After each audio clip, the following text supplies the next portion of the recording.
bạn, hôm nay tôi xin giới thiệu đến các bạn bộ combo máy bắt vít pin và máy khoan pin 12V của Makita.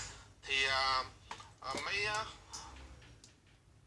bắt vít pin model nó là TD110D, và cái máy khoan pin là model là TD333D các bạn nhé.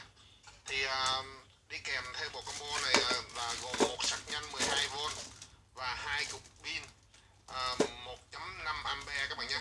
Thì máy nó được đựng trong một cái hộp vải rất là đẹp. Thì theo bộ combo này hãng cũng có tặng cho chúng ta đi kèm là hai cái đầu vít 6 ly.